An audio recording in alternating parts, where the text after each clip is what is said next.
I mean, right now in California, the only way you can legally have a driverless car on the road is if it is being tested.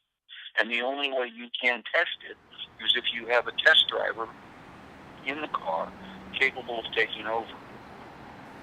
California's Department of Motor Vehicles is now developing regulations that would allow self-driving car companies to test their software in vehicles without having a backup driver behind the wheel. These rules could take effect as early as June 2018.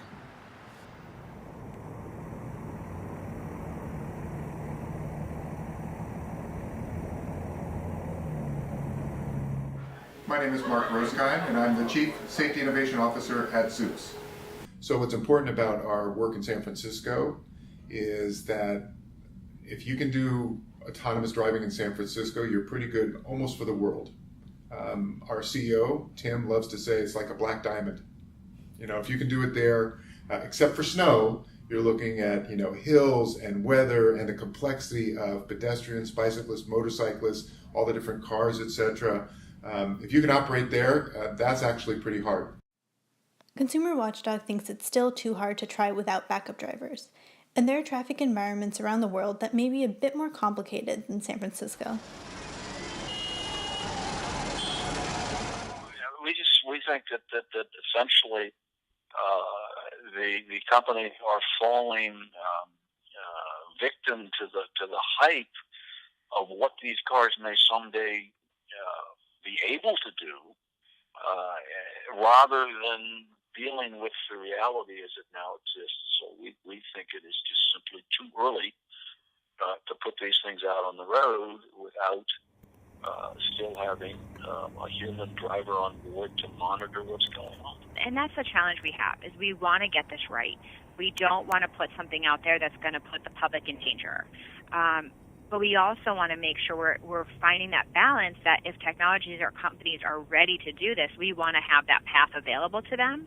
So that's why we really are trying to move on this.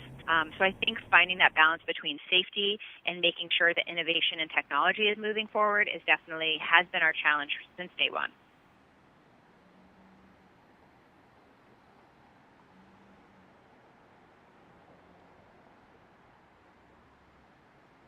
No matter where they test, they're going to have to test some of their protocols or their algorithms in a closed course.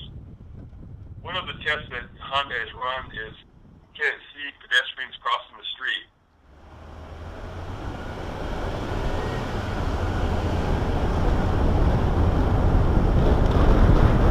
If you want to do that, you might want to simulate that, and then you might want to test the simulations with some traffic mannequins or crash cushions or things that simulate a human as they move around just to confuse the vehicle. But imagine trying to do that in real life, and then if you, God forbid, if something happened.